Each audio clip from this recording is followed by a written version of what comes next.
Hello everyone, I'm Davies, and I'm here with my good friend, RidersDX. Hey. Today we're going to be talking about, well, you guessed it, Sonic the Hedgehog 3, and just going through what our expectations were for the movie leading up to its release, and then we're going to talk about some spoiler-free stuff, and then we'll get into the spoiler stuff later on in the video. I'll have it all chaptered out in the description as well as pinned comment, and once it's all chaptered out, you can see the different sections on the seek bar, so you'll know when spoilers are coming up. And I thought that I'd just go ahead and say that there's a spoiler warning anyway in the beginning of the video, just in case you skim through the video and you accidentally see something. And the spoilers are running amok. They are everywhere. They are everywhere. Parasites. I was so close. I saw a stupid spoiler like 2 hours before I was gonna see the movie, and I'm like, it always happens. I can't. It was just a simple screenshot. I'm like, you couldn't wait till like the 20th. I saw a spoiler like a day or two before I was even able to watch it. And I mean, we'll get into it later, but I will say that I wasn't as disappointed with it, like the shadow spoil for me. Like I still went into it feeling very excited to see it, because I was like, even if this were fake, like I'd be a little upset that it were fake, but if it were real, then I'd be super happy. I also will apologize in advance because, you know, I wanted to like don like a Sonic-ish thing, so I got like my Sega shirt, but I'm what you call like cheapy to cheapskate, so my condo is extremely cold right now, so I need a blanket. I don't have a Sonic blanket, so we're repping SpongeBob.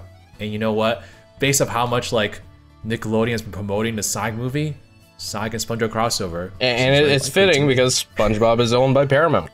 So, you know, I mean, it works. It works. I'm just manifesting this, you know? We did have those like weird live streams on YouTube from the official SpongeBob channel where they put shadow in random bits and pieces. That yet. It's really weird. I saw the thumbnails. Let's start off with expectations going into the movie. Were you trying to like lower your expectations a little bit before going into the movie, or did like did they just like build up to the point where it's just like, I can't lower my expectations anymore? I know I'm going into this with high expectations. I will say that like I definitely have had a journey with the Sonic movies, because I remember all the way back to when that first initial design was reviewed. It was like, okay, I kind of get a feeling of where this is going, so you know, it's still gonna be, I think it'll still be like a fun franchise, but it may not be exactly what I want. So when I watched the first movie, I was like, yeah, this is nice, but not exactly what I really wanted out of a Sonic movie. But then I saw the second Sonic movie and I was like, huh, they're getting closer. This was pretty good. You know, still some things here and there that I'm like, you know, we can maybe cut a little bit of that out and stuff, but still getting pretty good. And so with the third movie, I was like, you know, it probably will be a little bit better, but I wasn't like super excited until I saw that first trailer. When I saw that first trailer, I was like, oh, they're taking it. Oh, this is crazy. Because, you know, it's not only the fact that they like reference so many things from the games, and also I kind of realized watching this that like this movie was literally made for like, I feel like our age demographic, because like we grew up on this game in particular. It's like, obviously I could appreciate like the first two movies, but they were a little bit before my time. So this game, this movie was literally like stemming directly from our childhoods. So I was fully prone to like get totally hyped.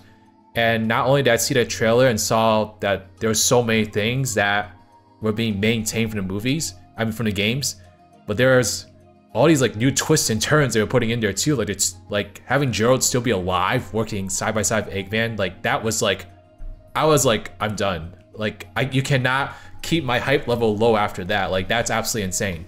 So I was very hyped going to this movie. I really tried not to be, but I was. Right. Yeah, no, I think for me, it's sort of in a similar boat. I mean, the first movie I really loved a lot. Obviously, again, it was setting it up. You can't just go in and just have Sonic be Game Sonic, because like nobody's gonna, personally, I don't think a lot of people would have stayed if he acted like he did in the games from the very start. I get that. And plus, I mean, this being like its first footing into the movies, like, and you're trying to capture the interest of younger fans to get into the franchise, it's definitely a good starting point because this character is going to grow with younger fans as they get more into the franchise. And we did see a lot of that transition into 2, where Sonic started to take more responsibility.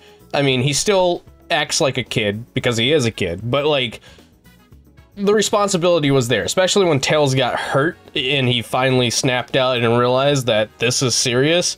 I feel like with the third movie, it takes a lot of what happened in the second movie, but just completely, utterly just demolishes it. Like, Sonic's character goes through a drastic change in the third movie, I feel. It starts off very kid-like, but once you get to the climax, Sonic is a completely different character. Oh no, for sure. And like, I was trying to set my expectations low, but then I saw the spoiler and I started to get a little hype. And then obviously they did the premiere in LA, and just reading like everyone's like responses and opinion pieces, seeing people call it like Dragon Ball, like on the level of Dragon Ball, like this is the closest we're going to possibly get to a live action Dragon Ball film. I was pretty stoked. I was just like, that's crazy. A lot of like, because Sonic takes a lot of inspiration from Dragon Ball, so it's really nice to see that like resonate with people that maybe aren't into the franchise or are just now like getting into the franchise, that they're able to make the connection that this feels very Dragon Ball like. And just recently getting into Dragon Ball myself, like, I was super stoked to see what they meant by that. So yeah, I think by the time I sat down, see what they meant. Yeah, I can see what they meant. Now. Yeah, by the time I sat down, reclined up in my AMC fancy recliner chair, just waiting for the movie to start, as soon as it started, I couldn't lower it anymore. I was ready to go on this adventure, and I was super stoked to just really get into it. I was really excited too. So it's like, I brought my boyfriend to the movie and stuff, and he is not really that familiar with Sonic. So I had him watch the first 2 movies before like we went into it, and I just felt like a proud papa. Like bring him into it, because I'm like showing off like my son, which is the Sonic movie. I was like, this is what I look at how far you've come.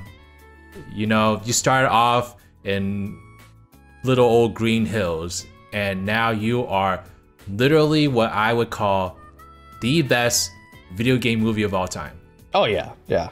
I mean, I know there's a lot of recency bias with me, and it resonates a lot with a lot of people, but genuinely thinking about it, like, this movie just, it adapts, in spoilers, I guess, if you want to spoil this movie for yourself, you can play Sonic Adventure 2. It's drastic, it does have some drastic differences from the movie compared to the game, but, like, they hit every single thing that was good about Adventure 2, and they translate it so well into the movie that this just, it literally is just Adventure 2 adapted into a movie. And it's insane. It feels like a fever dream. Like, all day, I've just been trying to process what I watched.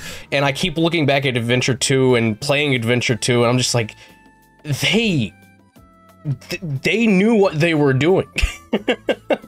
And I was just I was so happy.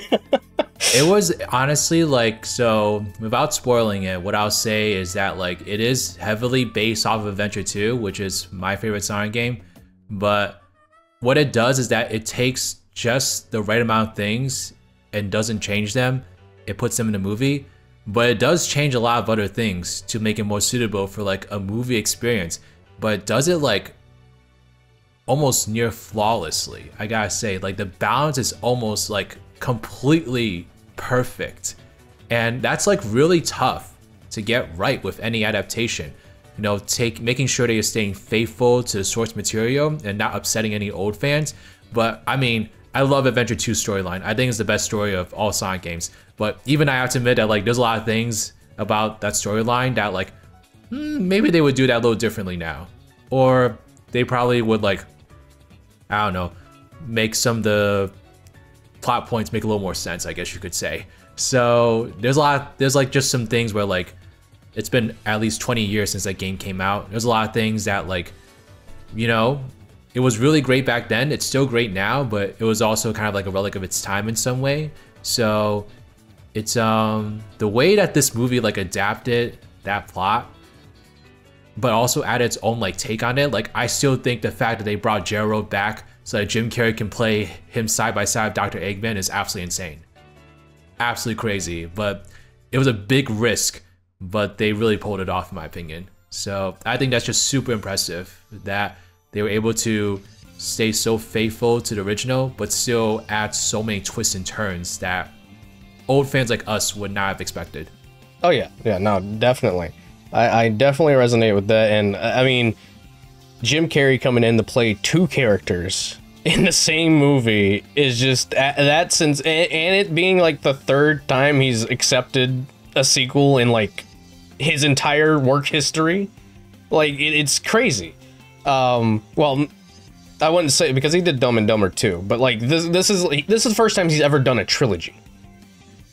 And it's crazy, but like you can tell he loves playing the role of Robotnik and Gerald, like, and like I know that there are some moments in this film that are that a lot of people probably don't like when it comes to that, but like I was all for it. I was all for the comedy that Jim Carrey brought to the role of Robotnik because he's not supposed to be meant to be like this serious guy.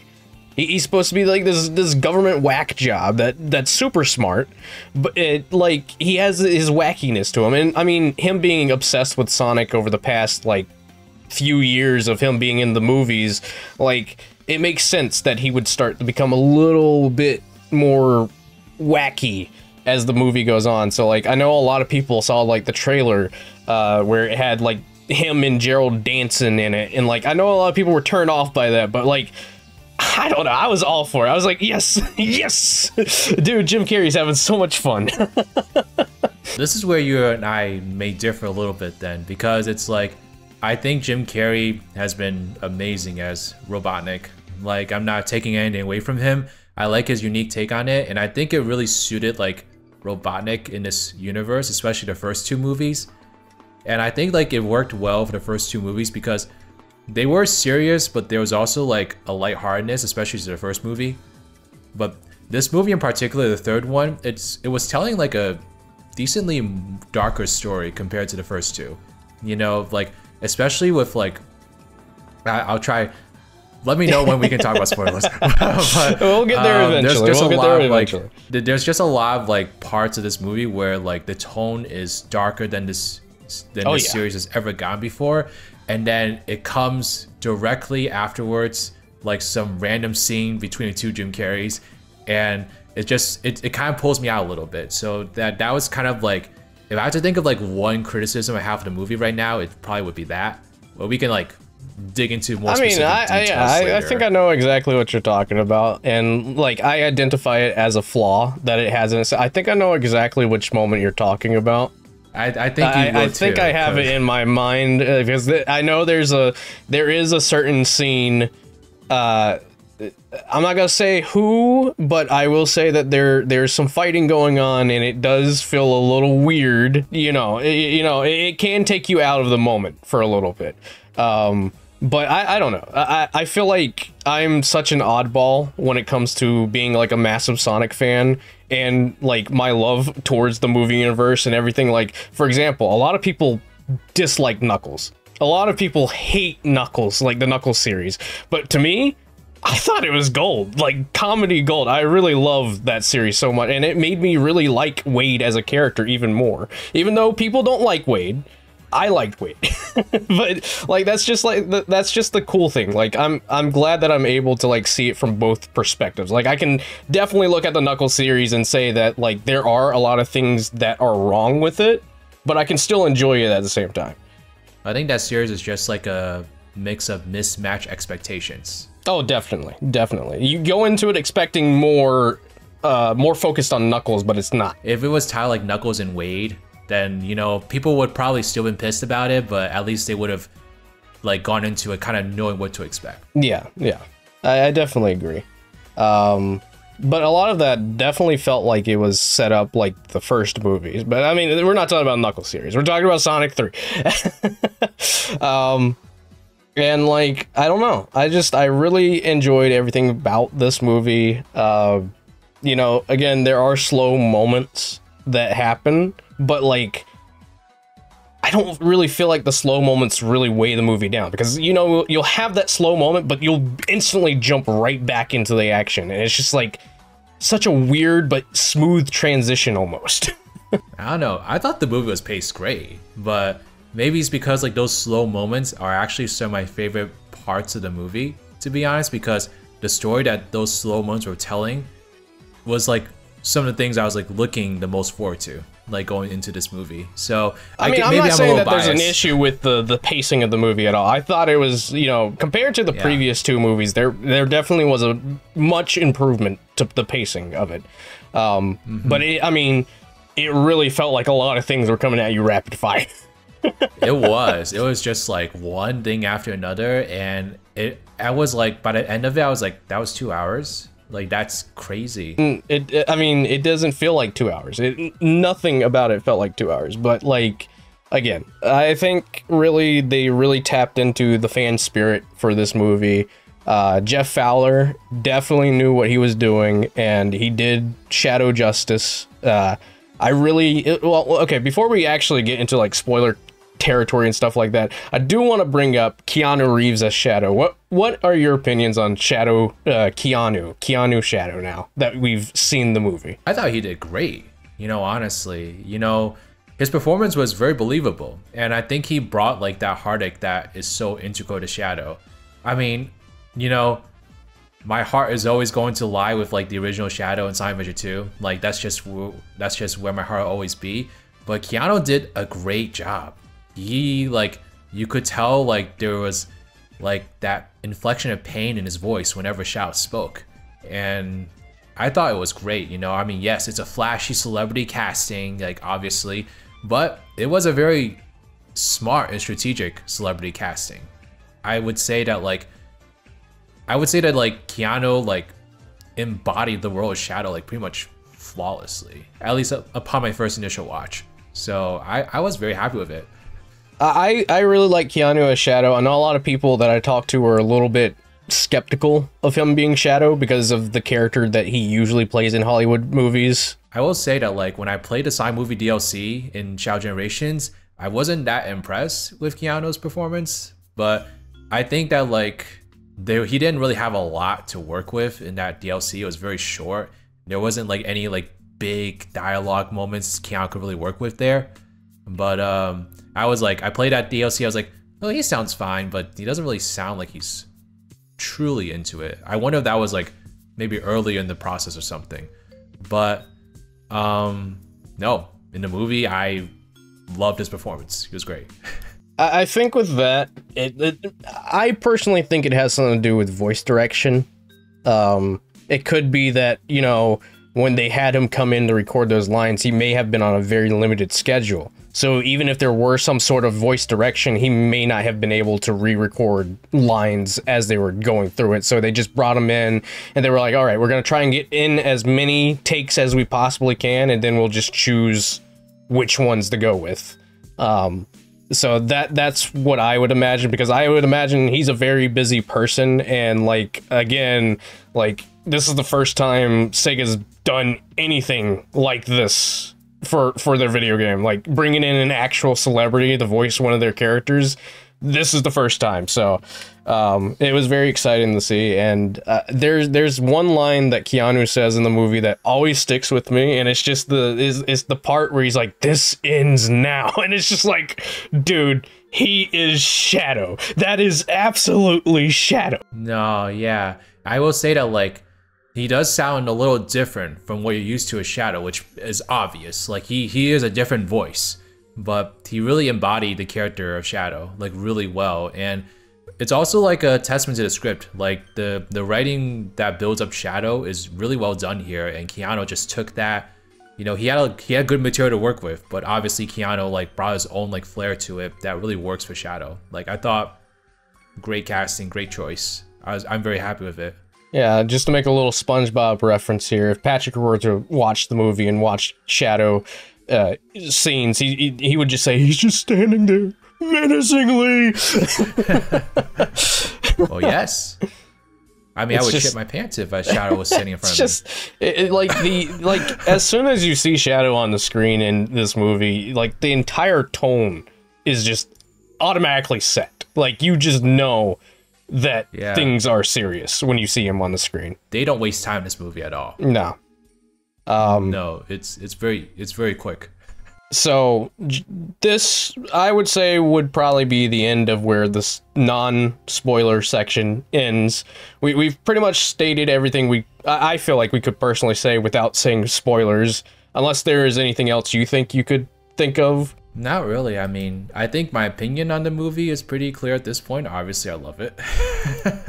But I'm looking forward to talking about the specifics. Yeah, and I think, you know, once we break into the spoiler section, it makes a lot more sense with the way that we feel about the film.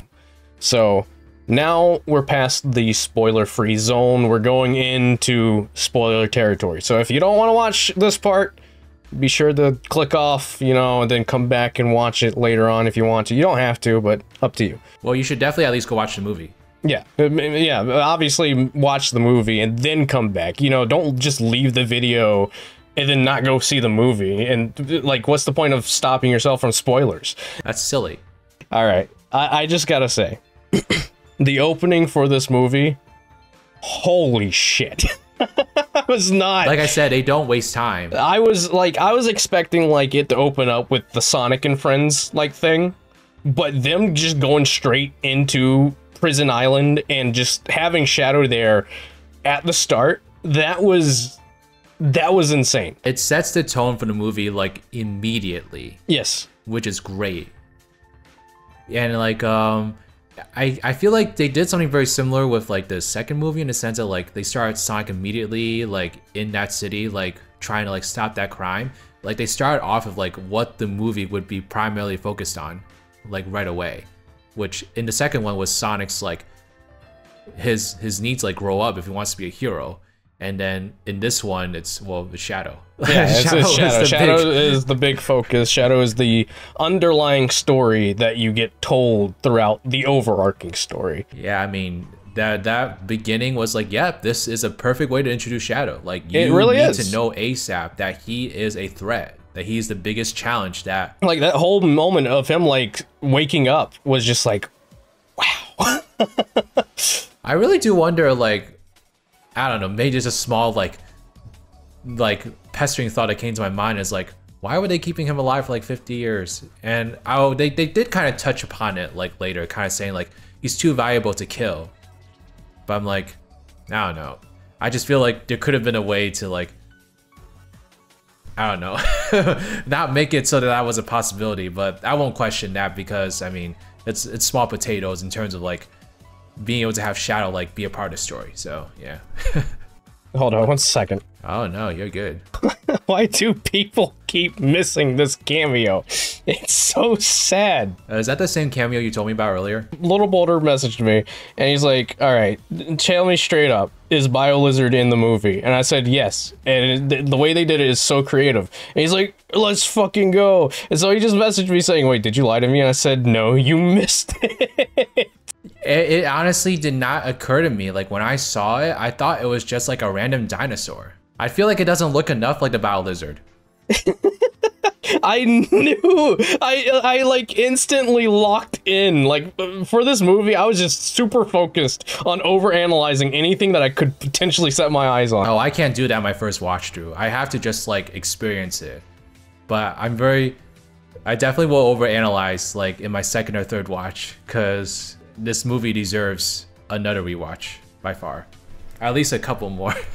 That's cool. That must mean like there's probably a ton of references that we haven't picked up on, like in the movie.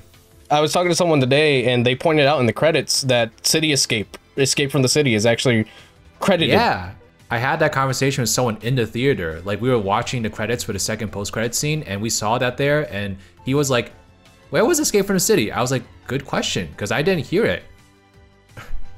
It must have been like, I don't know, maybe a symphonic rendition of it or something. Like, I feel like I did not. The only part that I could think it would show up at was when Sonic said the reference line. Yeah, I heard that line. I was like, oh, I want to like scream in that moment. It feels a little like, shoehorned in, to be honest. Like, it feels like he wouldn't naturally say that in that moment, but I'm like, who cares?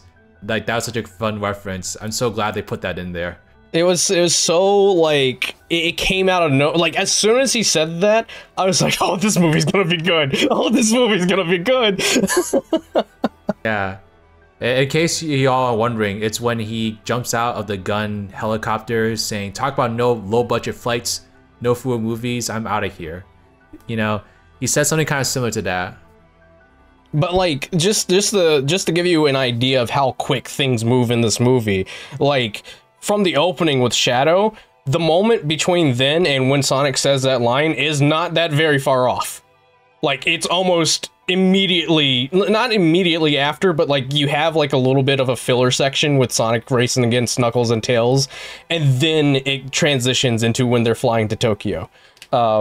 It's like super quick. Like there's nothing in between that like halts you. There's no like Tom and Maddie are like having wedding or marriage issues and stuff like that, you know? Like, actually, like, I will say that like we talked about pacing a little bit before. I think that this is definitely the best paced movie of the three by far, because, you know, I feel like I think we've had a discussion before. I think you disagree with this, but I personally don't love how much time they spend on the human characters overall in the movies. I mean, what's interesting though is that in the second Sonic movie, that whole like Rachel wedding scene, I was like, I can appreciate this. I think this is funny, and I think this would be like a great addition like any other movie. But because I'm here for Sonic, I'm like, you probably could have trimmed like 5 or 10 minutes off of that, to be honest. But when I showed my boyfriend Sonic 2, that was one of his favorite parts. So I was like, I see the purpose of it. The purpose of it is to reel in people that aren't as familiar with Sonic, giving them some like something to latch onto, essentially. It gives them something a little bit to latch onto, which is why I appreciate the way that they did this with this movie, is that more so relied on Robotnik and Gerald.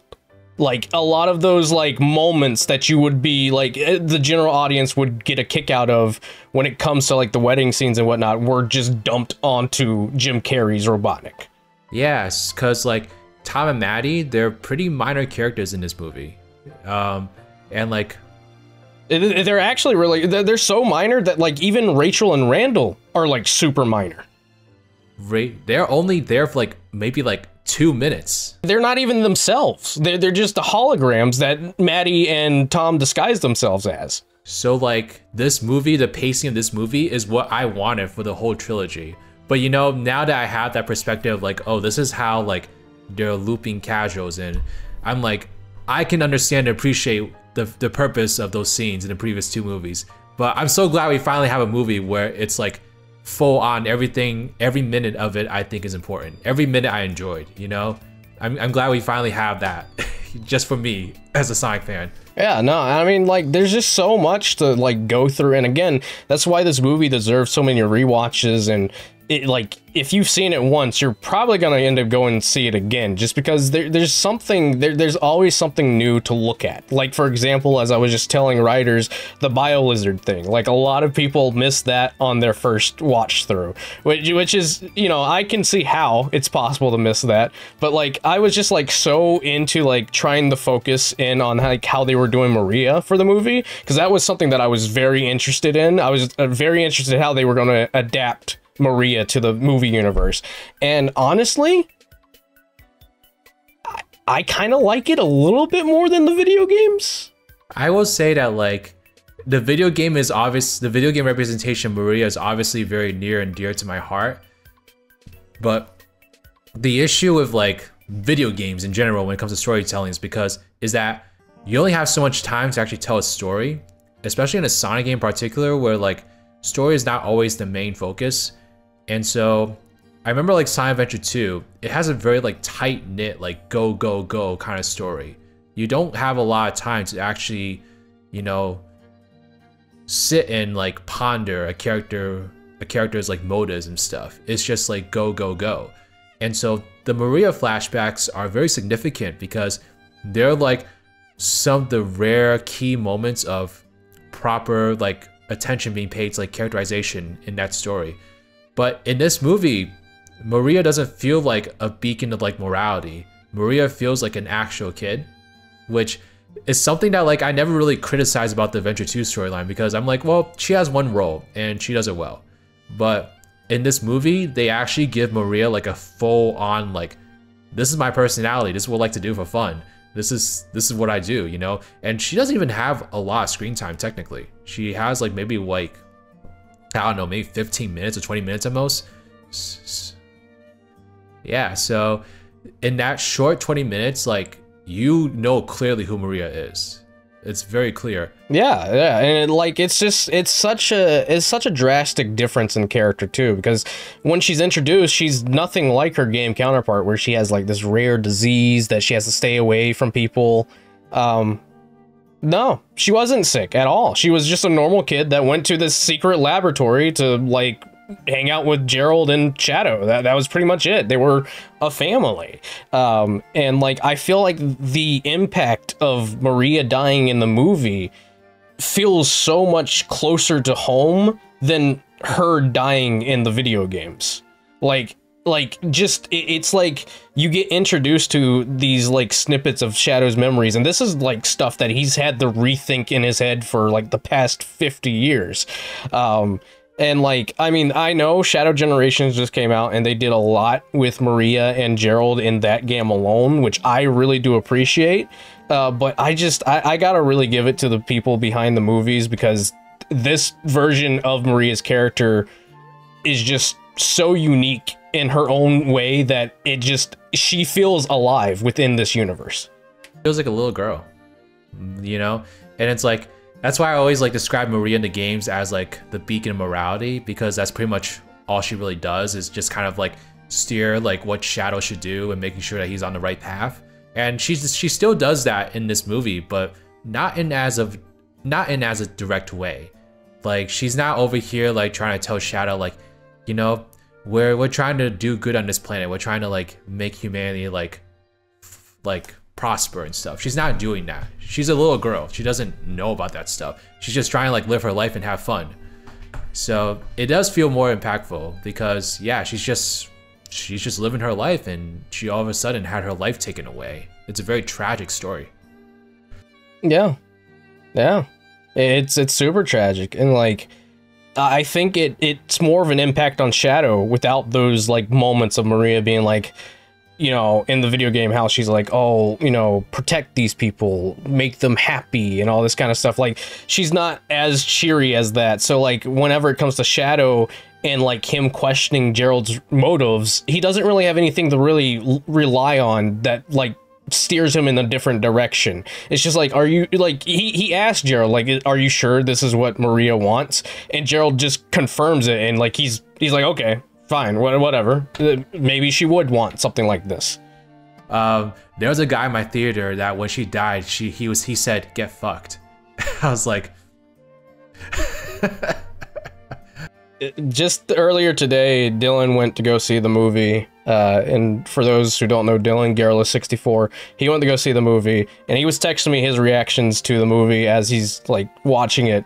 And as soon as the Maria death scene came on, mind you, he was in a very like almost empty theater. Like, it was just him and like maybe 6 other people like 2 rows in front of him.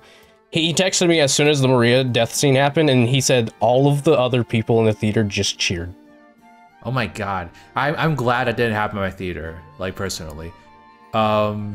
Just like, it was literally like one guy that was just like, get fucked. I was like, I understand like the novelty of it, but it's like, it's a very like, the way that the scene is like put up, it is very impactful. It is like one of the most like heartbreaking parts of the movie. And also there were like children there. So like, what are you doing, man? Just, what are you doing? Yeah, it's just like, you know, obviously you can't outright adapt what actually happens to Maria in a movie like this. So the way that they did it was more, or so I feel more acceptable. It's like, she didn't get shot, it was an explosion that ended up. It was very impactful. It's an innocent life, like, being killed at the hands of, like, something that was totally out of her control. And that is, like, the very cornerstone of, like, Shadow's character and his, like, conflict is, you know, how do you go on with life after having something like that happen? Exactly. And I mean, like, that happening, and like it just dawned on me, like, you know, when Shadow was captured and they were doing all these research like things on him, they were like testing him and doing all these different things with him to see what he is and what he's capable of doing for them. Maria was the first person that was able to actually like make a connection with them. She was the first person to actually try to be friendly and nice to him.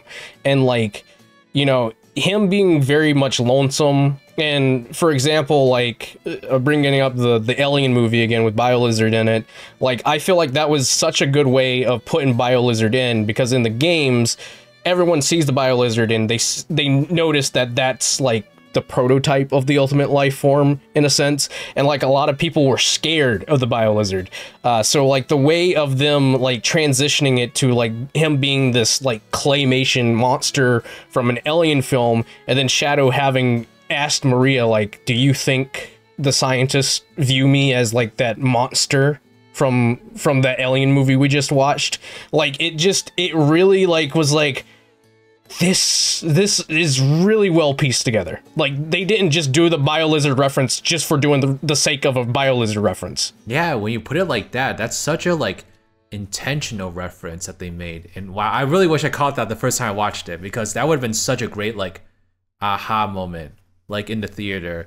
But nonetheless, I think that was like very clever of them to incorporate it in that way. It feels like a purposeful reference, and I really like that. And that's again like why I like this movie so much with the cameos that they end up doing, because a lot of the cameos just, even though aside from the Chow Garden being just an absolute like reference because they had to find a way to put it in, I really liked it. But like again, like just for the sake of being a reference, that's what it was. But like when it comes to something like the BioLizard being like an actual intentional reference, like it just really, I like seeing all these different references come together and like make the story feel whole. I just hope that Chow Garden scene, like they sell merch for it or something, or it actually like pushes them to make some sort of Chow Garden game. Like I would love to like buy those Chow hats or like something. There was a bunch of like Chow things in there. Oh yeah, speaking of, like today on Blue Sky, I was scrolling through and Katie got like a hat from the set. Like Tyson gave her a hat from the set, and I was just like, oh, that's so cool. You know, like capitalism, baby, like profit off of it. I'll buy a Chow hat. But like Shadow was so perfectly done. And I would say that like some of the things that I feel like some people maybe not as familiar with the story might think is a little slow is like the amount of time they spent on those flashbacks, like showcasing like Shadow's relationship with Maria and how that evolved. But as someone who grew up with Sonic Adventure 2 and thinks that this is the best storyline in all Sonic games, I was just so like touched by those scenes, because I'm like, they're showcasing what makes Shadow like such an endearing character, like right here on full blast, like highest potency. You know, seeing him, like you get introduced to him as like this horrible monster that's gonna wreak havoc across the entire like world, and then you get this quiet moment where you see him like just trying to find his place and, you know, trying to just live his life and find out what he's supposed to do and stuff. And learning about like silly things like movies and like taking Maria like on a joyride and stuff and seeing stars. Playing an acoustic version of Live and Learn, like that pulled at my heartstrings, and that was like at the very beginning of the movie. That was like at the very beginning. I was just like, that was pulling my heartstrings, like, oh my god.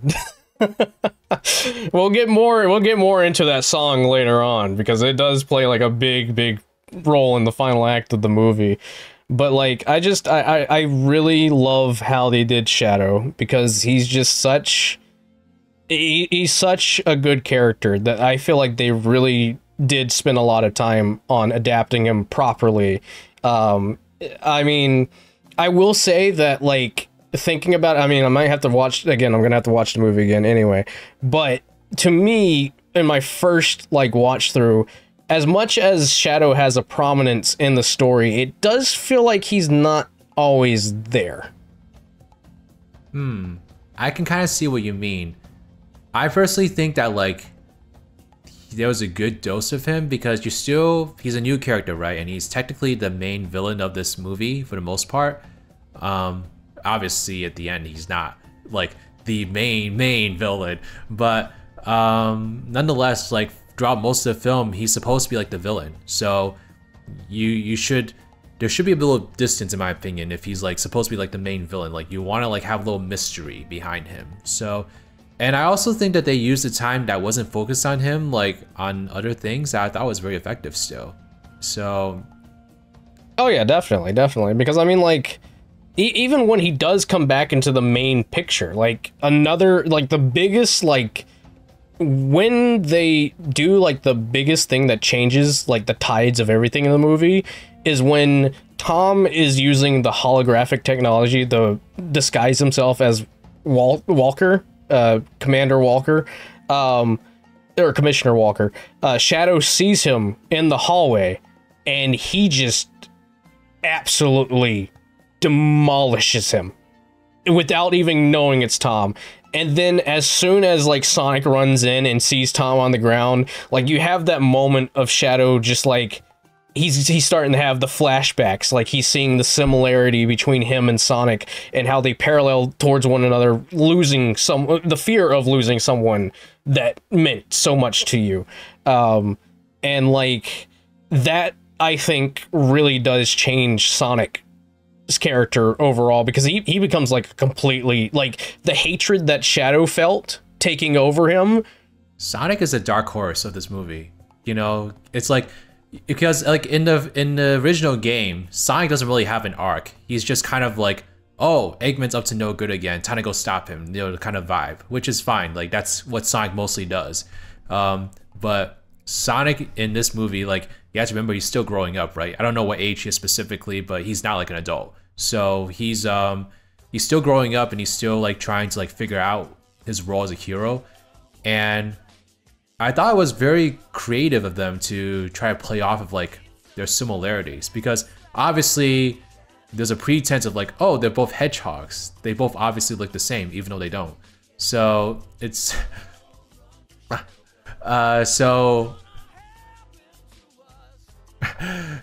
but it was very interesting that in this movie they really tried to explore like how Sonic was similar to Shadow and how their lives like contrast. They were a little direct with it sometimes. Like I remember like the commissioner in the beginning of the movie was like, Sonic, you grew up with friends, but Shadow did not, kind of thing. Like they made it a little obvious like in the beginning, which I was like, okay. I feel like that's a little bit too direct. But as you like, I mean, it's a little direct, but I guess you know, going for the people that aren't fans of the film, like it's just an outlier. Like these two hedgehogs are the same coin but different sides. But like later on in the movie, it becomes that like little seed that they plant at the beginning like really blossoms, and like it is one of the most enriching stories of this like movie. Like seeing Sonic's own character growth and how like he can't let pain like overcome him and what he wants to do.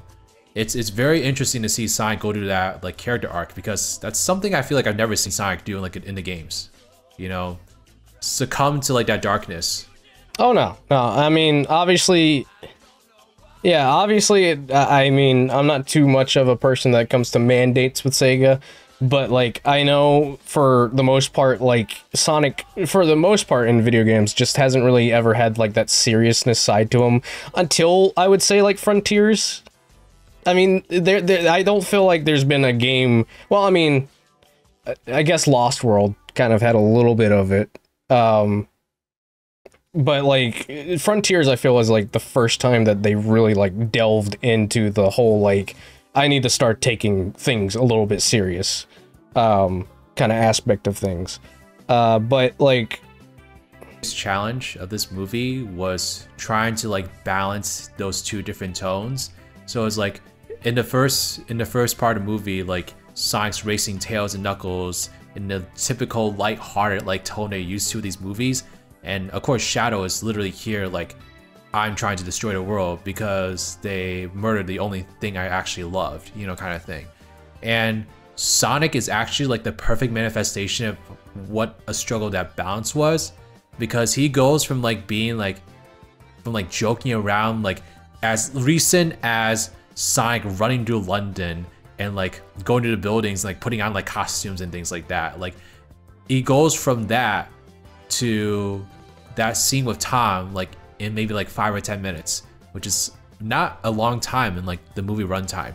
So it's a very stark contrast, and seeing Sonic go from like that to like that, like so quickly, is very jarring, like at first. But I think it was very effective in the end, because I think that's just the biggest thing about this movie to me, is that like that push and pull between like that really serious like storyline and also like the general like humor of the Sonic movie franchise. It's like back and forth between that, and there were some points where I felt like the movie did a good job of that, and then there are some points where I think like, you probably should have leaned towards more like one or the other a little bit more, in my opinion. No, I definitely get that, but I think that's honestly like what I liked about the movie the most, because like you see like in the second movie there's just so much of Sonic alone, and like Sonic with Tails, Sonic with the human characters and stuff like that. In this movie, like the way that they handled it, especially with it being an adaptation of Sonic Adventure 2, I feel like the balance is really unique, because we actually get to spend time on the dark side, sort of similar to like in Adventure 2, where you can choose between the hero and dark story. Like it's really nice that we have that like that constant, okay, this is what the heroes are doing, now let's go over and see what the villains are doing, and it kind of interchanges, and like, you know, they cross paths in certain parts as well. And I really like that balance out of being able to learn more about what's going on both sides, because for the past two movies you only were able to really see it from the perspective of one side, whereas this one, it really tries to show the perspective of two sides. So that was really interesting. They did, and like it was such a good arc, because like with him, and like that moment that he shared between him and Tails was just so wholesome. I was just like, dude, Stone is such a nice guy. I really hope we get more of Stone. Yeah, I mean, like, honestly, I've grown to love him too. I think he's just like, he's a perfect companion for this universe's Eggman. Like, he really is. And he definitely gets his like redeeming moment at the end of the movie still.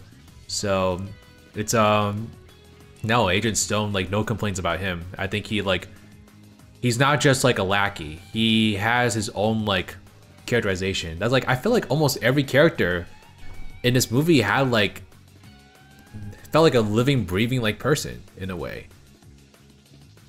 Oh yeah, yeah. They really expanded a bunch on the characters here, and like even with the little bit that we had for Gerald, like I think they really set the tone for his character very well.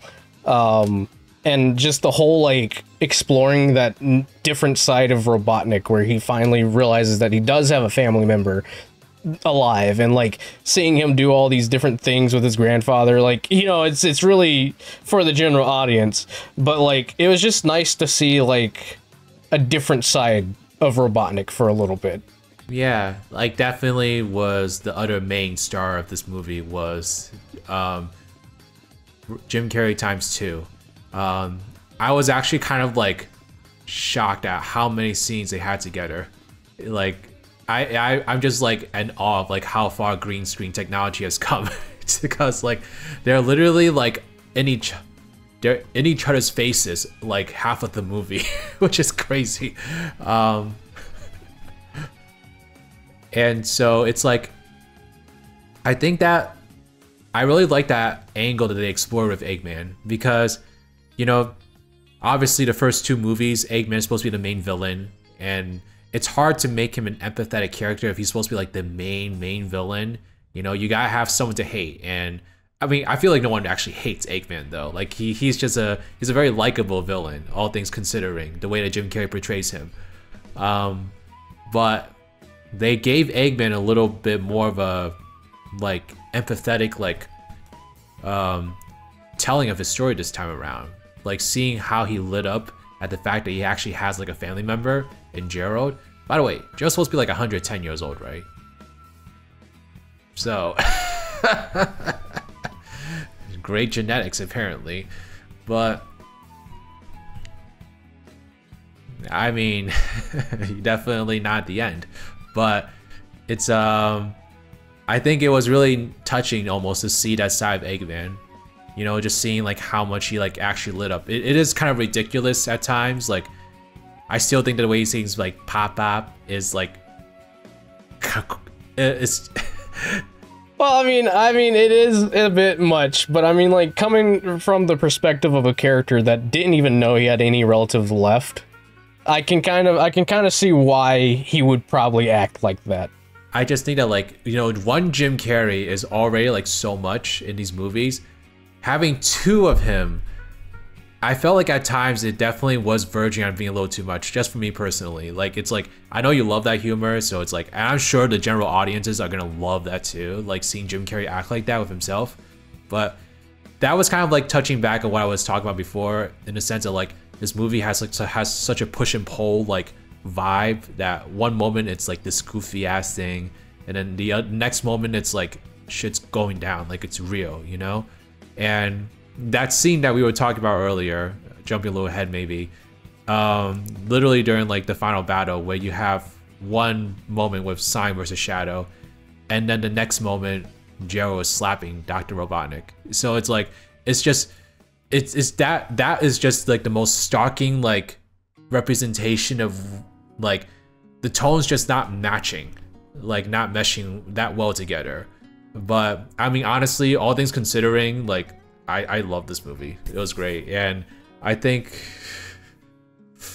it's like it's gonna have. I think that was just like the overall challenge of incorporating the storyline. Is you have a movie universe that's very goofy, very lighthearted for the most part. It does have its serious moments, but it's still very lighthearted like series. But this is by far like the darkest storyline you're gonna tell. So, oh yeah. I mean, I don't know. We'll get to the post-credits thing in a little bit, but I don't know. I feel like the fourth one could be even darker. We'll talk about that. I think personally, I do resonate with that. Like the whole like it did like throw me out of the immersion a little bit, where you would have like Sonic and Shadow doing their own thing, and then like next thing you know, like Robotnik's like Mantis, and then you have Gerald doing like the Scorpion kind of thing, and it's just like them fighting. It's funny, but I could definitely see from like the Sonic fans' perspective of like they would never do that. Well, this one does. Like, this Gerald is not the Gerald from the game. Absolutely not. No, but I mean, like, I kind of appreciate it because he is a little wacky in the head as we start to learn more about him, and like even Robotnik has the moment of like, oh, he really has lost his mind, because it's like the moment where he's like telling him about the Eclipse Cannon and his plan. He's like, I'm gonna blow the Earth to smithereens, and then Gerald, like Robotnik's like, but we could rule the world, and Gerald's like, well, it's too late. I've already put my plans into action. The Earth's gonna get blown up, and then we're gonna die in the process because the Eclipse Cannon only has enough power to launch that energy, and because of the blast radius, it's just gonna cause the entire like systems to fail and everything like that. And like just the whole like, and I knew that was gonna happen. Like I absolutely, because there was the trailer where they had the clip of Robotnik going, "What?" I was like, that's it. That's the scene where he learns that Gerald is not on his side at all. Gotta say, it's like, that's a really tough moment for him, and I think that Jim Carrey like acted it out like really well, honestly. It's you know, because it's like we've seen Eggman like help out the good side before in the past, you know. But this is like the first time in this universe that he is, and I couldn't think of like a more like retching moment for him to do it, you know. It's like that they got that characteristic of Eggman like down really well. It's like Eggman wants to rule the world. He doesn't want to destroy it. He wants to rule it and like be in power and like have everyone bow to his needs. To be in power, and like he wants to just be this grand emperor that people praise because he's like the smartest being alive and stuff like that. Like this version of Eggman just really wants to rule the world. And it's like in the games you don't often see Eggman's perspective except Sonic Adventure 2. So it's like in this movie they actually gave the chance for Eggman to show that transformation in his like psyche. You know, when he realizes what Gero's actually trying to do, like him trying to like wrestle with that and eventually decide that like, I don't want that to happen. It instantly kicks in because he realizes that, because especially when Gerald's like talking to him and he's just like, why would you care? Like no one on Earth cares about you. There's no one on Earth that you know, other than me, that you know are related to. And like you can just see Robotnik like mentally like breaking down a little bit. Like you can just like he's falling apart because. And I mean, I think in that moment, that was the moment when he really like started to think about Stone, because like, if anything, he at least had Stone on Earth.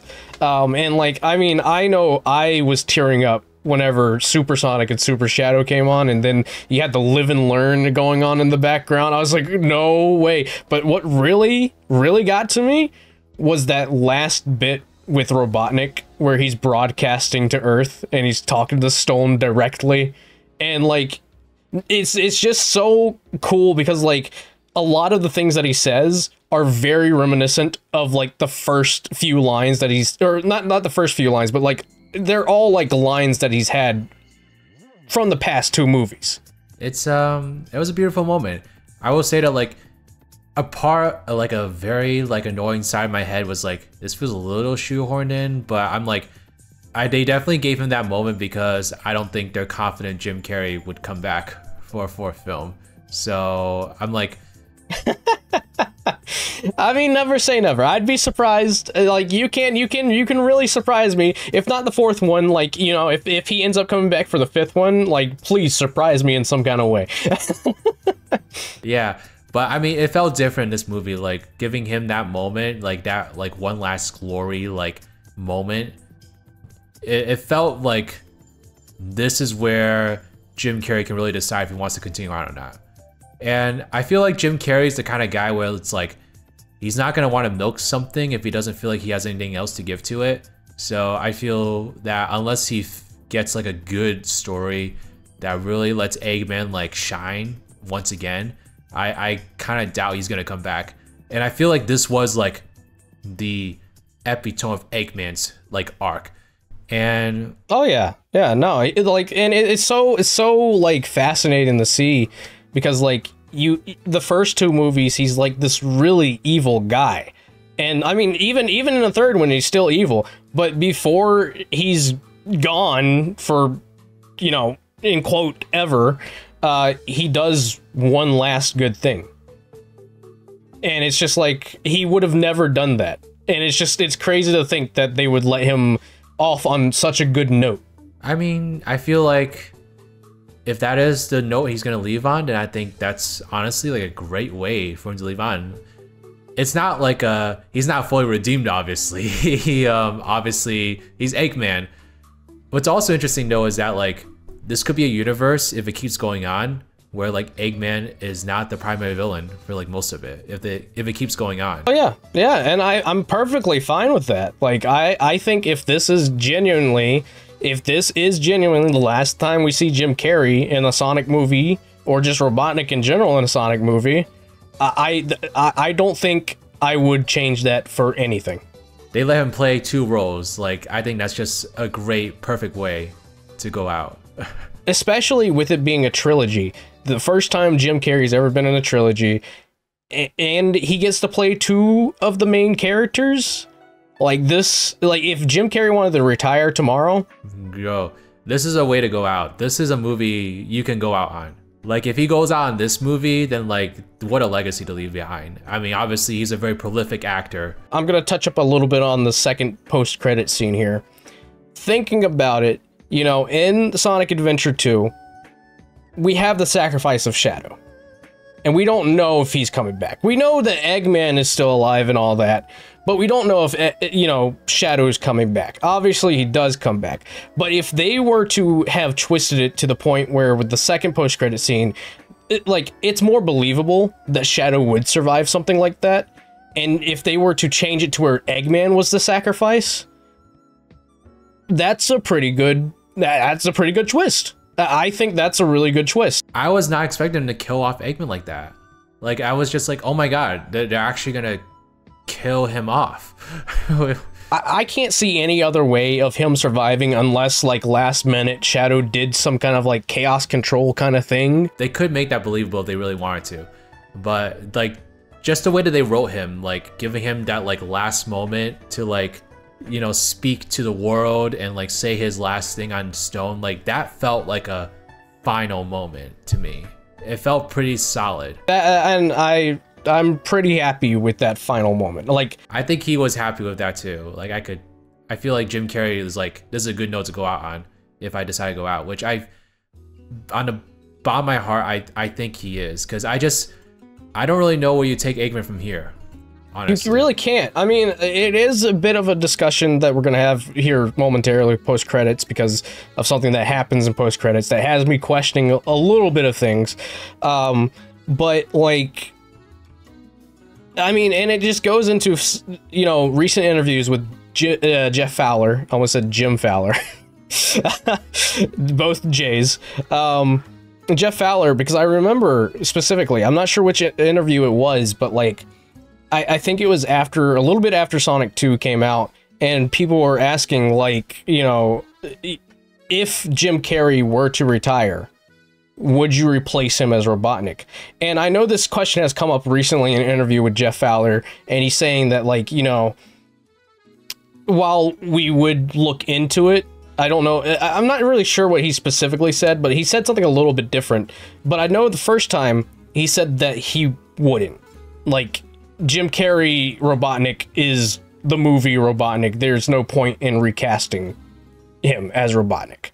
So, like, the way that they ended off movie 2, like, they made it more of a believable, like, survival kind of thing. Like, it looked like a death, but, like, it's a believable kind of survival thing. This one, he absolutely just gets eviscerated. Like, there's absolutely no way he survived that, and if there is, I would like a heavy drawn explanation of how that happens. Sega has done it before, so it's possible. And another thing that I really gotta give to them is, like, this entire movie, I'm thinking to myself, okay, this is Sonic Adventure 2. Where are the gun robots? And then the moment when Gerald launched all the gun robots, I was like, oh my god!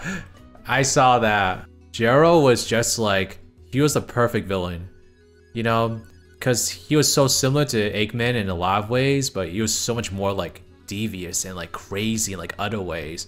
Like pretty much like a mirror to Eggman in a way. Oh yeah, I mean, like, even more of a darker mirror, because, like, I remember, like, going back to the whole immortality kind of thing with him saying that he's 110 years old and stuff like that. Like, I remember reading someone replying saying, like, what if he, like, found the secret to immortality, but, you know, he dwindled more into madness because he found the way for immortality, but he couldn't save Maria. That would be like a possible explanation as to why he was so okay with just dying like that. Like, if I'm gonna go down, I'll take everyone with me, essentially. And they did such a good job with this movie. I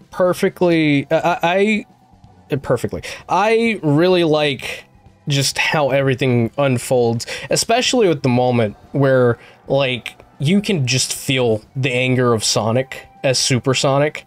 And I thought it was like, what it was really well done about that part was, you know, that was off the heels of him fighting with Tails and Knuckles, you know, being like, Sonic, we promise we will never use the Chaos Emeralds. And only Knuckles knew the location of the Master Emerald. And Sonic was like, I don't care.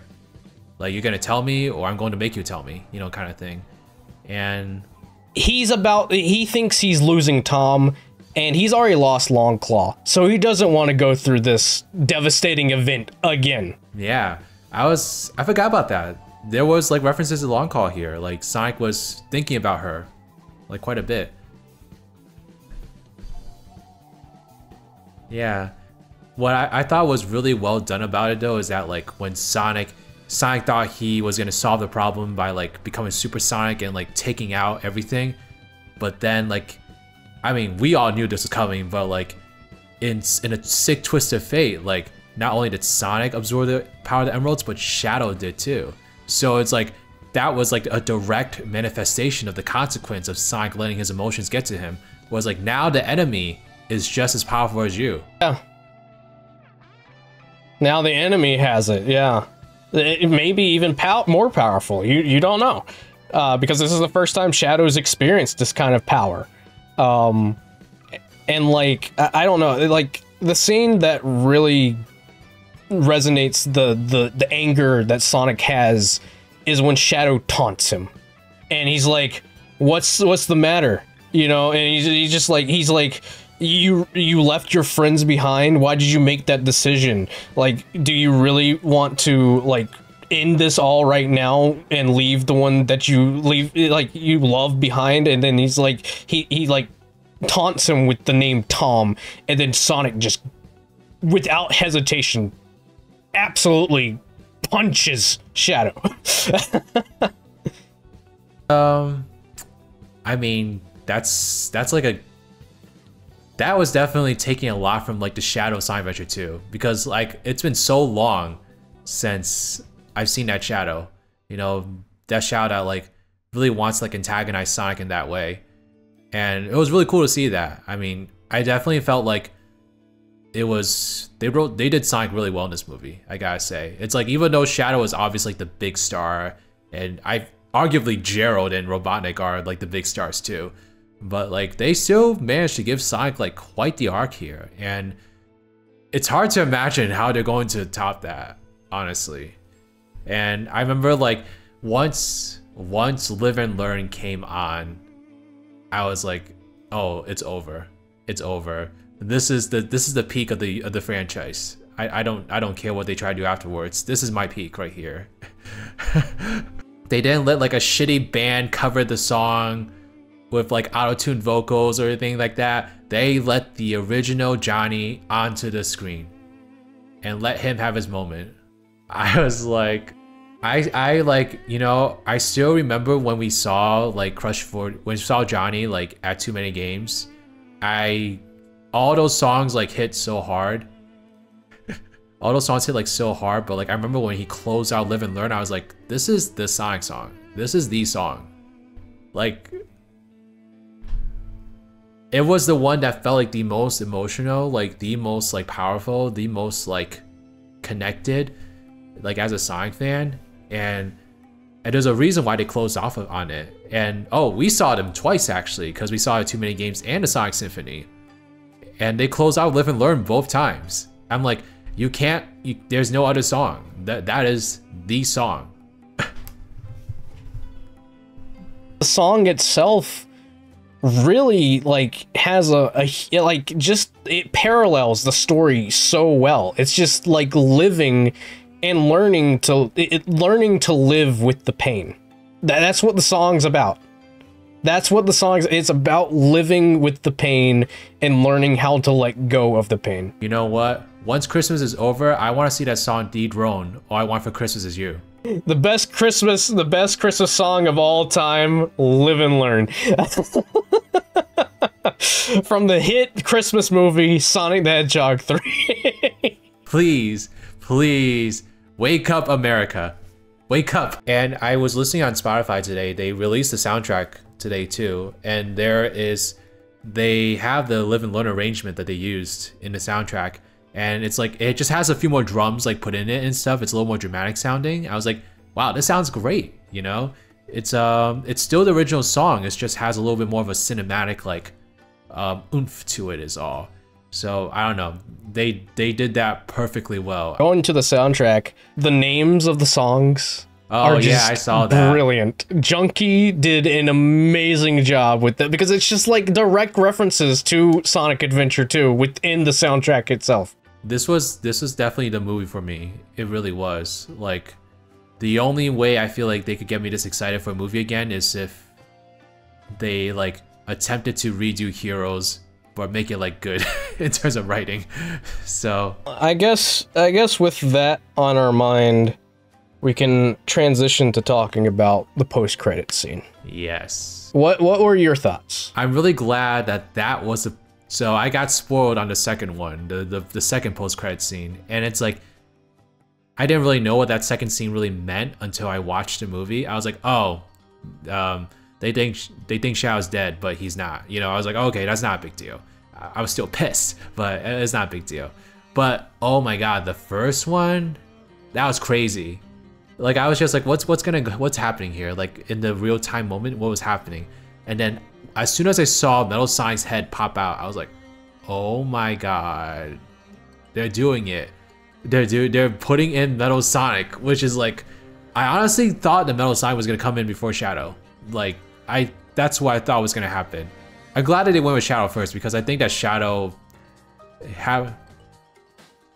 yeah, I think Metal Sonic is still a fun villain to have, but they're gonna have to now figure out how to make him like different from Shadow, which I already see what's happening. They're making it happen because I was like, okay, Metal Sonic, great. I had a feeling he was coming into the movie eventually, but then you had like what, 100 Metal Sonics come out of nowhere. So you're gonna have like an army of Metal Sonics against Sonic. That truly gagged me. I was like, oh my god, what is going on here? And you know, Sonic's trying to, on top of that, a masked warrior in a robe comes in and saves Sonic's life, and it's none other than the mage princess, Amy Rose. It is absolutely crazy. I don't know why, but I got like Sat AM vibes off that for some reason. Like, there's no particular reason. Like, there's no direct like reference to it, but it's not. But like, in the stance of there being like multiple robots, and then it being like this one person coming in to save Sonic all of a sudden, I can get the vibe of Sat AM from it because it felt very dystopian in a way. It felt very along the lines of like something you would see in a Sat AM like kind of setting. That'd be interesting if like, if Amy wasn't the only new character. I mean, she's not, there's Metal Sonic too, but it's like if she wasn't the only character being introduced like in the movie, if you had like this whole community and went for that kind of vibe, that would be interesting. The one theory that I'm really hoping, it would be a very drastic change, but I think it would just be so cool if Amy is from the future. I have heard this theory too. I have heard that. And I would say that like, I think it would be very interesting and would be a really like, cause you know, I just made a video about Amy Rose. Well, I didn't just make it, but I made one a couple weeks ago. And it basically was just like, Sega has no idea what they're doing with Amy. Like, they don't know how to write her. They don't know how to make her likable. And they've never known what to do with Amy. Like, at first she was like an obnoxious fangirl Sonic that wouldn't like leave him alone. And now she's apparently this independent woman who cares about the nature and like uses tarot cards and stuff. It's like, they have no idea what to do with her. So throw in time travel, why not? Give her something, give her something different. I think it'd be interesting. Although I would be a little heartbroken if they did do that, because I'm like, that's Silver's thing. You all still have to introduce Silver.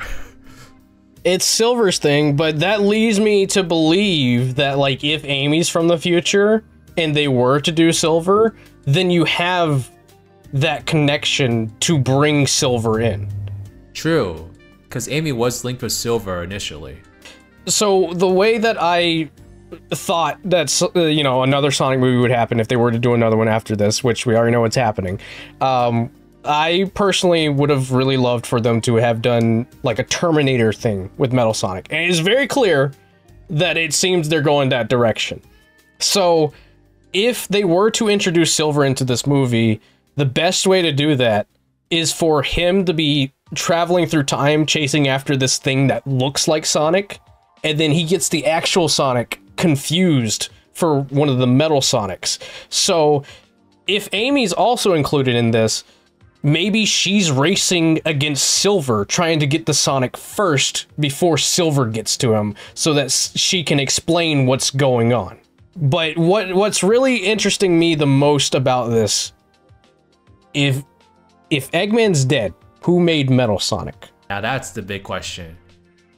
So I've heard a couple of theories about this. I think the most popular one probably is going to be Needle Metal Sonic, like just like a higher like born Metal Sonic. But like, then where did that one come from? Like that's another question. You know, I guess if we're really gonna spout out theories, like I could totally picture it like being like a failed experiment on Eggman's part. You know, just like Eggman went and like tried to make a replica of Sonic and it just wouldn't work.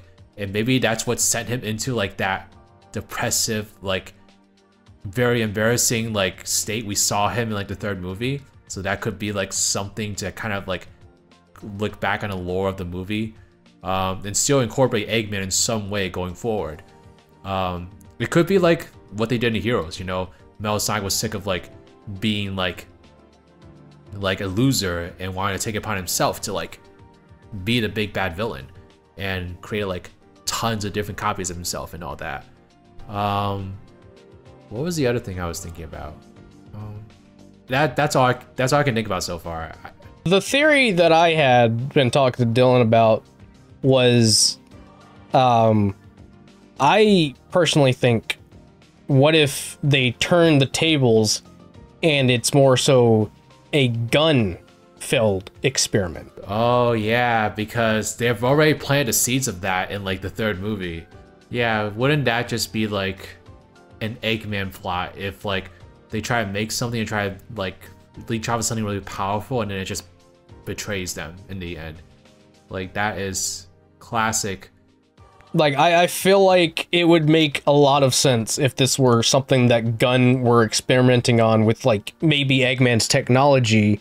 And we already know Eggman's technology can become sentient. Like imagine if Metal Overlord was like a thing in like the movie.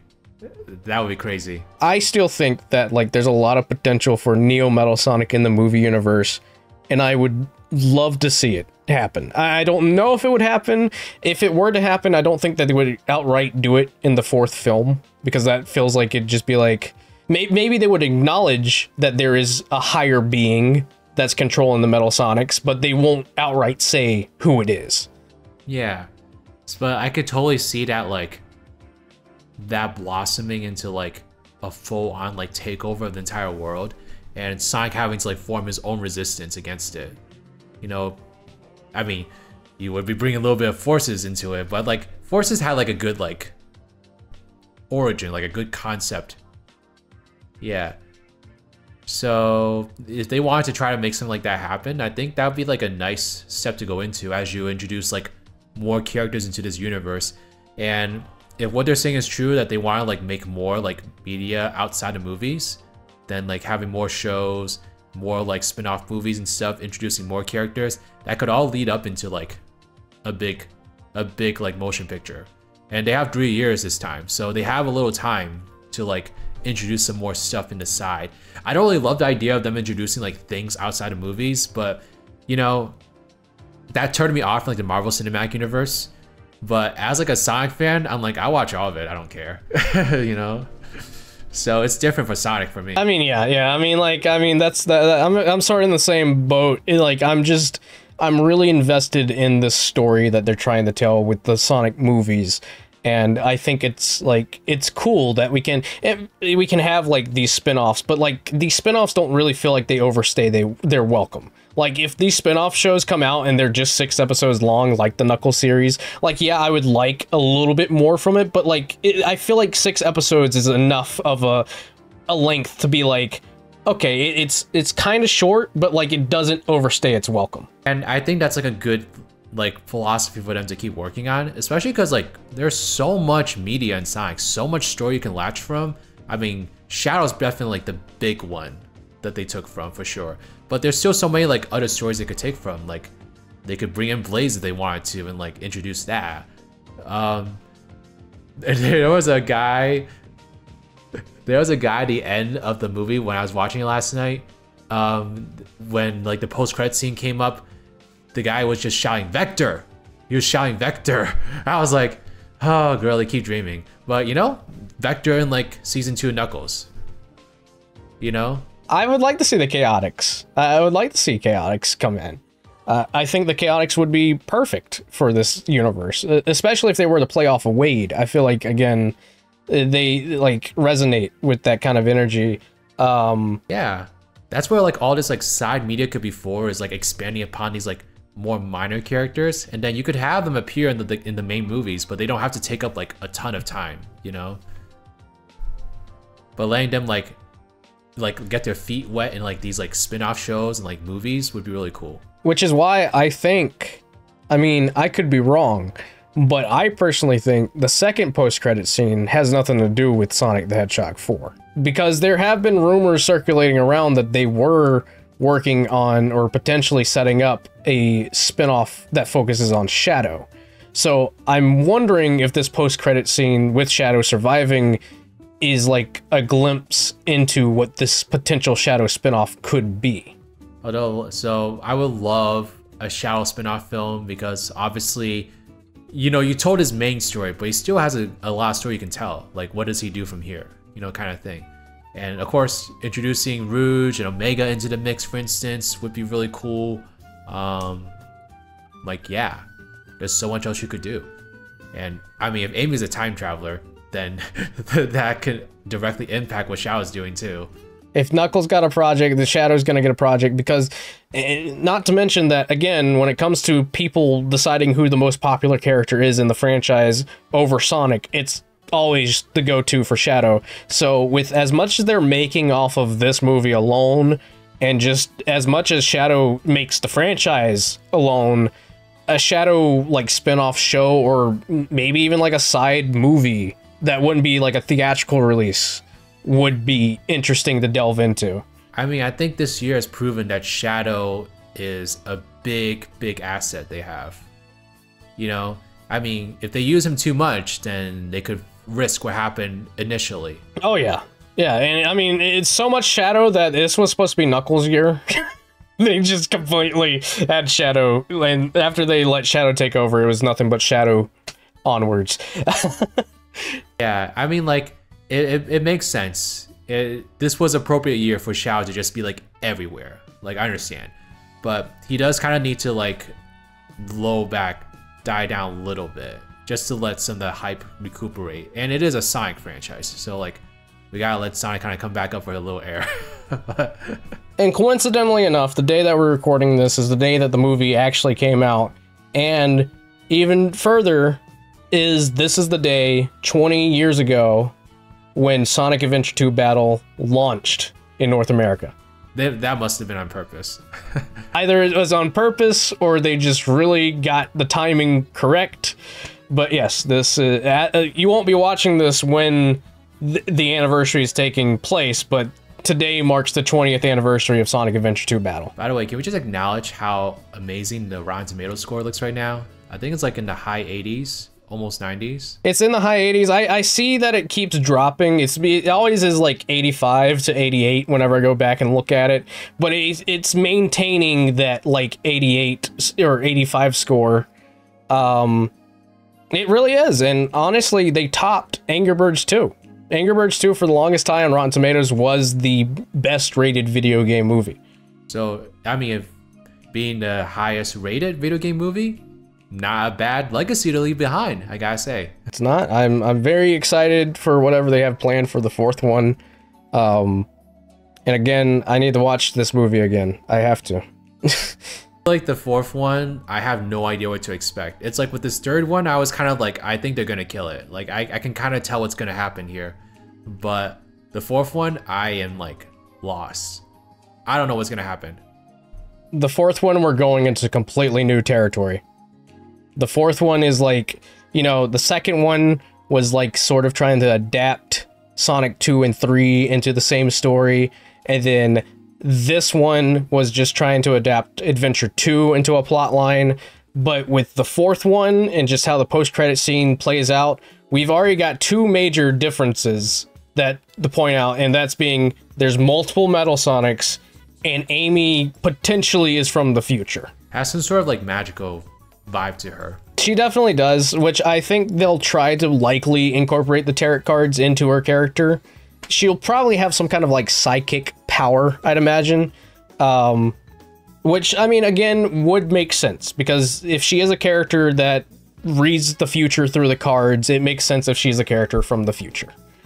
I just really hope that that means that Silver has some screen time in the fourth one. He deserves a redemption arc. He deserves another chance at the spotlight. I mean, 2026 is the anniversary of Sonic the Hedgehog 2006. My pipe dream, well, I guess they could still introduce Silver into this movie, but like what my dream was going into this movie was that Silver was going to be the big reveal, and that it was going to come out in 2026, and along with that, they were going to reimagine Psycho 6 and come out at the same time. Like, that was my big pipe dream. That would have been interesting. I don't know if they'll ever get around to adapting 06 as a story.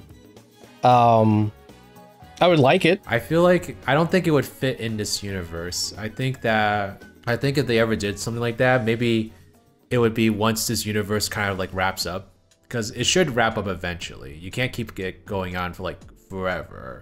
But like, I expect out of this series at least 2 more movies. Honestly, like, they did kind of prove me wrong from like this movie, so who knows, maybe they have what it takes to keep it going and going. But oftentimes eventually these things will run out of steam, and there will come a time where it's better to just leave it on a high note than to keep it going and going, you know? Yeah, I mean, I think they're pretty confident. I'm confident in them. I mean, I don't think I would have been as confident if the movie really wasn't that great. But just for them to, you know, they didn't even wait to announce 4. They just outright said the fourth one's coming. The fourth one's coming. So, and like a day before the movie even came out, they were like, "Yep, fourth one's coming," and we already have a planned release date, and it's just like, oh my god. But I mean, even if this movie for whatever reason has to get delayed, please do that if it has to, because like, again, given how this one really peaked, and I think a lot of people regard this as the best Sonic movie ever. It doesn't matter how many more you make. I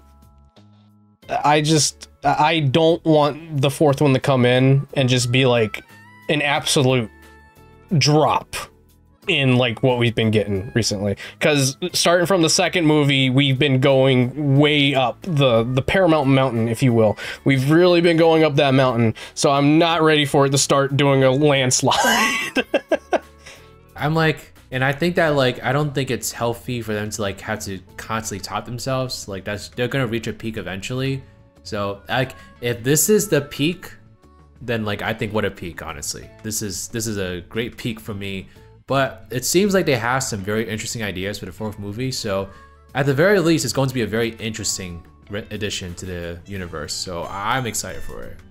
I didn't even know we were really gonna get it, to be honest. But I was like, a trilogy just sounds right, you know, a trilogy. It does, and I mean, a lot of people do agree that, a movie is only good for like 3 movies before it starts to take the dip. But who knows? Maybe Sonic can break that curse. We've seen him break a curse before, so it's definitely possible. He's come out of the literal gutter. So he has been fighting tooth and nail to get to where he is right now, and I couldn't be more happy for the franchise. Yeah, it's definitely very surreal seeing the year he's had. It really is. He's really come back to his stardom, so it feels nice to live in an era. But all right. Well, overall, movie 3 is good. Looking forward to the future. Any last statements before we wrap this up? All right. Thank you for joining me for this discussion. It was great fun finally being able to spiel. I felt like a ticking time bomb. Not having anyone to really talk about. It's just like I had to let it out, like, too, for sure. I was just like, wow, this is great. And unfortunately, most of my local friends are not like huge Sonic fans. It's all in the online like fan base for me. So I'm like, what a great way to like cap off the year, I gotta say. A great year. Maybe you can get them into the movies through this movie. Who knows? Start like going for every single time you go to rewatch it, just invite a random friend. Yeah, for sure. I'm gonna see if anyone wants to join. I'm like, yar. But all right. Thank you again so much for watching, and be sure to check out Riders. I'll have his info in the description as well as a pinned comment as well. Any upcoming projects you want to plug, or? No. There's stuff happening, but it is nowhere near ready. So. Gotcha. All right. Very productive man. Got a lot of things in the works. Yeah, just trying to be. We'll catch you guys later.